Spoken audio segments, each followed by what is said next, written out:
Jim, let's go ahead over to you, and I guess you're going to have to help me with this one, Jim. What are you here to talk about? This was a finding by some researchers at Context Information Security last week. And they published a report, or they had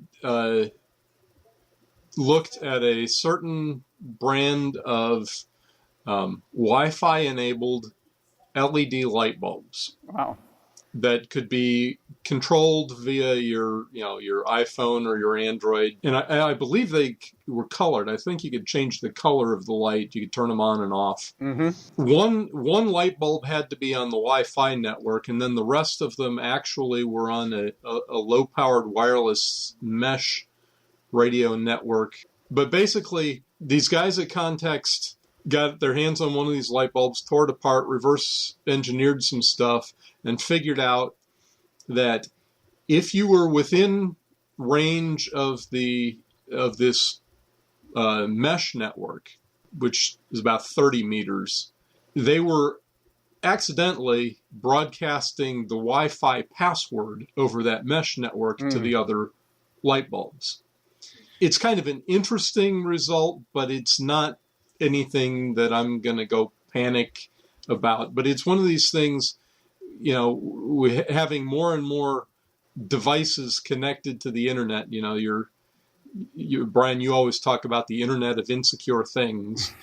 This is another case where, folks put these devices out there and didn't necessarily think through all of the security ramifications. Mm-hmm.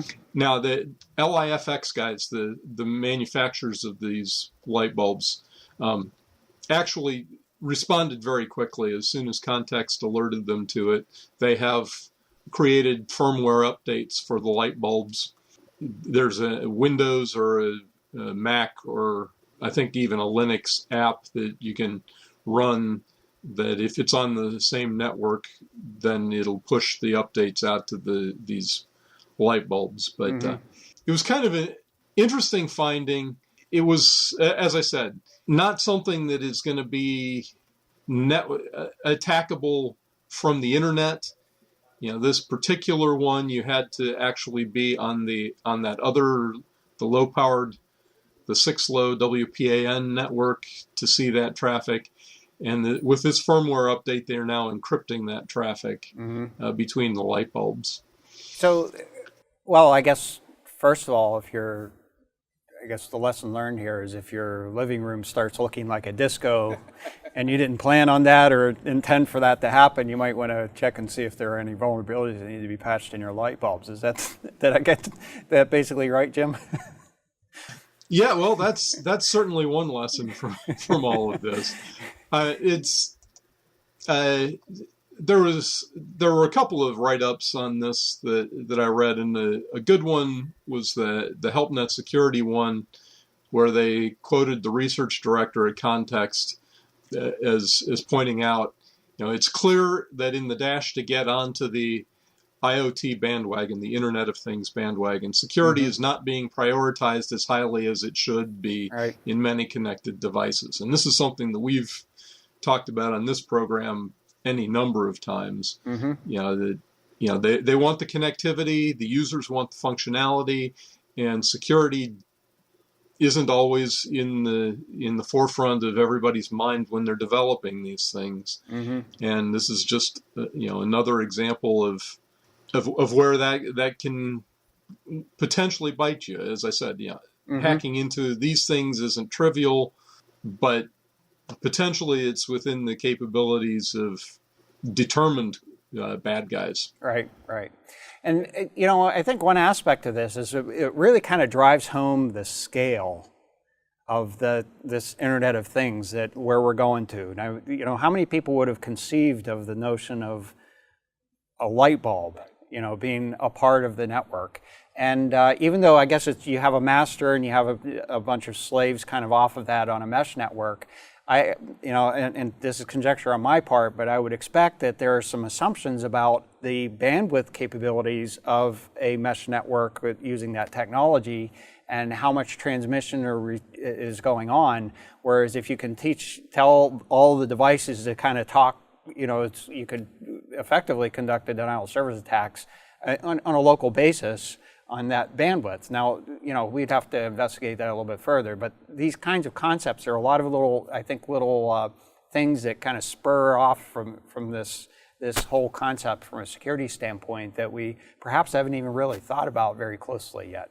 The whole point behind this 802.15.4 mesh network is to extend IPv6 over this low-powered personal area network. So each of those light bulbs or whatever other devices are on that mesh network ultimately are expected to be internet addressable. Right. Now, in this case, it was only the communication over that mesh network that was unencrypted. But yeah, what's the next device going to be that is potentially reachable from the internet, even across these other low-powered networks? Mm-hmm. Perhaps another angle of looking at this, in fact, is that, if you're like me, every time I go out to buy light bulbs, I buy a different kind.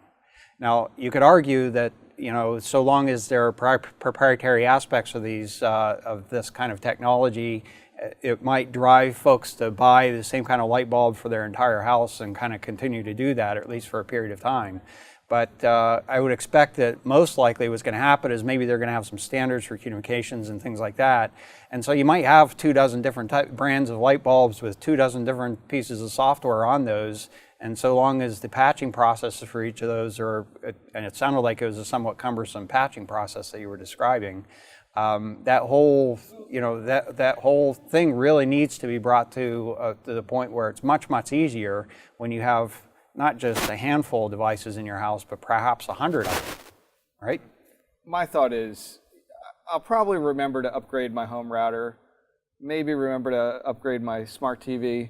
I am not going to remember that I got light bulbs stuck in the ceiling that I need to upgrade the firmware on. Until they go to disco mode. Yeah, I know, but it's, and part of me is wondering, do I really need that? Do I really need my light bulb to be connected to everything else? I don't know. But yeah, we used to say that about changing the channels on the television. Well, right. Yeah, just get up and turn the dial, right? But oh boy, I just dated myself. But sorry. I'm with you, John. I don't necessarily want all of that, but it's coming. And like I said, the idea behind this was you have your smartphone and be able to adjust the lights from your smartphone while you're sitting in your lazy boy.